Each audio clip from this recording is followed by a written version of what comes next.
give you guys the tips and tricks that I have for choosing hardware.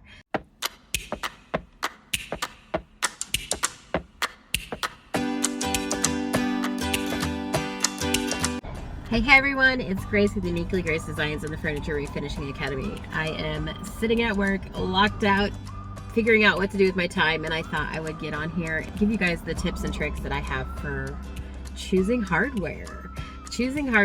Yeah, so stay to the end. At the end, I have a couple of great hardware online stores that I want to share with you guys that are going to help you finding unique hardware be amazing, and you won't just be stuck to local stores, although you can find some great things, especially at Hobby Lobby.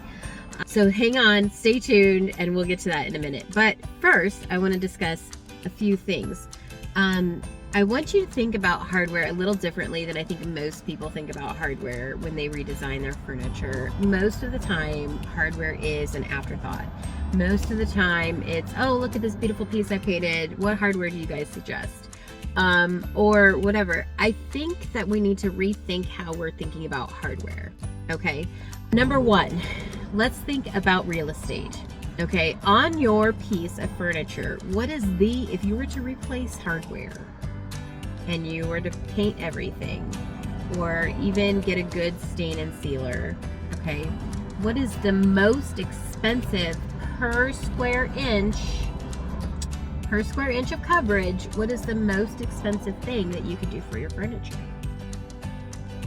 It's not transfers. It's not decoupage paper. It's not even molds, okay? It's hardware, you guys. So if hardware is the most expensive thing per square inch of real estate on your piece, why are we not giving it more thought ahead of time, right? So number two is, what's the hardest thing?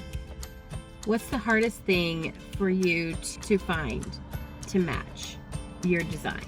What's the hardest thing? Most people have a hard time finding hardware. They have a hard time finding hardware to match the holes they already have. They have a hard time finding hardware to match the finish or the color of the paint they chose. Okay, so if you were to start with hardware in your design plans early, then you would have the capability to use that as inspiration, right? You find these amazing knobs and pulls, and you're able to use that to inspire part of your design. Therefore, it will coordinate very well and be beautiful and amazing with whatever else you do. My third point about learning and getting in the habit of designing or selecting your hardware with the design ahead of time is prep. Seriously. Okay, so if you paint your piece and it is stunning and amazing, you've got your decoupage and your molds on and all that kind of stuff, and then you're like, crap, what hardware do I use? You're limited now. You either have to refinish, patch, and re-drill the holes and refinish the furniture right around the holes, or to match what you just did, and so there's extra work there, or you are limited to the size of where your holes are, especially on your poles. There's a chance that you're having to rework your furniture piece if you've already painted it. So in the timeline of things, you should be prepping, drilling your hole hardware, changing your holes if you need them, and patching them or whatever, and your hardware should be chosen so you know what hole spaces you need, right? And then you should be going into painting and whatever. That's the three tips I have are the three arguments I have as to why you need to choose your hardware early on in your design process. I really feel like this is something that most furniture refinishers, especially newbies, maybe within the first couple of years, or ones that just have been doing it as a hobby for the last few, are finding they struggle with this at the end. What color do I paint my hardware? If I'm replacing it because I was missing one, where do I find hardware? I've got this piece painted and I need to find ones that match it now. That is the most difficult part. You cannot change, the only thing you can do to change your hardware is change the color. So if you need to buy hardware and it doesn't match, but you like its shape, then now you have to also alter the color. Whereas if you bought the hardware in the first place and then you design your piece around it, you wouldn't need to do anything else to it, so there's less time and less product going into your piece. Okay, so now that we've discussed where and when in the timeline you should probably choose your hardware, I want to talk a little bit about design with your hardware. So let's talk about color, for example. If you want your hardware to fade in, you need your hardware finish to coordinate deeply with the same shades or the same color tones as your background paint color. Okay, so whether you refinish in a modern look and it's sleek and it's sprayed and it's, you know, pumped out very quickly and you're flipping fast, or whether you spend a lot of time on your piece and you do a lot of design work with, you know, color layering and blending or distressing and transfers and molds and all that kind of stuff. Either way, you need to decide if you want your hardware to stand out or if you want your hardware to blend in. You might find the most amazing hardware, like say you're doing a mermaid dresser and you find the most amazing hardware to match it and you want it to stand out. Now your design can work with that instead of having it look odd because you designed and the molds went over and now one is fading in and one's standing out and it's just kind of being weird. Choosing your hardware to go with your design in that particular aspect of color and finishes, whether you want it to blend in or whether you want it to stand out, is hugely important. Let's talk about like bulkiness of the piece, like size of the hardware even, right? So if your piece is heavy and bulky and visually impeding in space because of its size or its bulk versus like a cabinet with glass doors in it is a little bit more airy feeling, you want your hardware to reflect that as well. You want your hardware to reflect the weight and reflect the, you don't want some little dainty hardware on this big bulky piece that doesn't have any curves, it doesn't have any things like that. So, which brings me to my next point, but we'll finish this one. So you want the weight of your hardware to coordinate and match with the weight of the piece, or it will feel lost, or it will feel overwhelming. Okay. So next I want to talk about is the shape and the design of your hardware. So you want that to complement your structure and your architecture of your piece. If you have a French Provençal dresser with a lot of curvy lines on it, then you want a piece of hardware with a lot of curvy lines on it. So you want to be able to complement the design or the architecture of your piece. And that will also open up some options if you're choosing your hardware early, because now you can look at all the curvy pieces instead of just the ones that are in this one specific color, because of this one color only goes with the paint color you already chose, right? So every time you put something else on your piece before choosing your hardware, you're starting to limit out your hardware choices, which in the end will make it more and more difficult for you to find hardware that works. So we want to make this an easy process, right? Next, I want to talk about, it can also be a color inspiration, right? So if you're talking about hardware that you choose that has a really cool finish on it or whatever, you could pull different colors or out of it. Maybe it's a painted ceramic hardware and it's got multiple colors on it. You could pull some of those colors out and use them within the piece. But here's the most difficult thing. Paint is the easiest thing to change and the cheapest thing to change color. Now I know paint's expensive, so hear me out. Either way, you need to charge paint as a supply to your piece's price, right? So either way you're using paint, whether you use paint you already have that you purchased, it's still money you spent.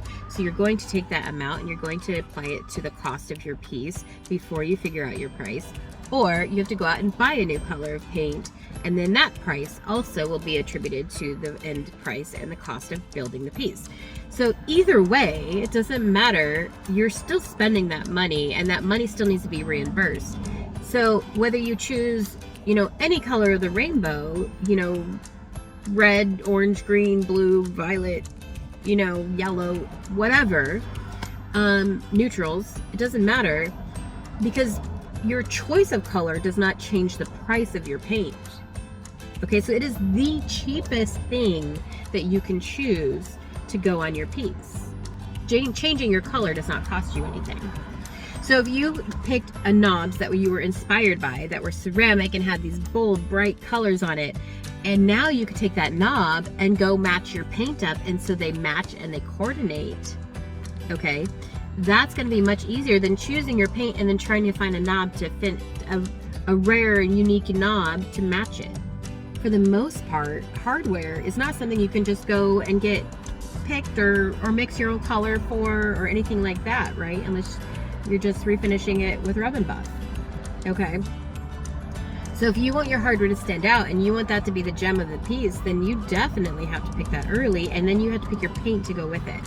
All right. And that works also with even solid colors of paint.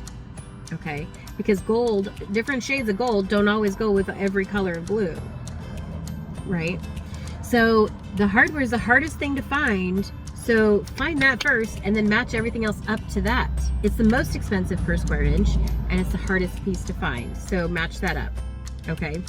So we've talked about when to buy it and why. We've talked about how to design with it and why that impacts when you should also buy it, and how that impacts the rest of your design choices. So let's go ahead and talk about the online stores that I highly suggest you guys check out.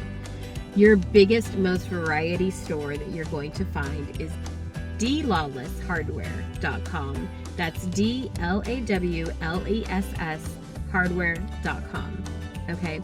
This place has got so many types of hardware. It's got matching hinges. It's got all the different drawer pulls, I believe, or drawer guides and stuff like that too. It even has, last time I checked and needed some, which was a couple years ago, was wooden appliques and things like that. So DLawless has a variety of almost everything you possibly need. They are usually great on their prices, are fairly decent, and they also do pretty good with their shipping. So I highly suggest them. It's probably like the world of hardware if you were going to go anywhere specific. And so I definitely want to, and as of the moment in this recording, I do not have an affiliate for anything except Amazon with this particular topic. So I will drop the link below. If it does change, I will label it affiliate link. Okay. However, DLawless Hardware, amazing store. All right.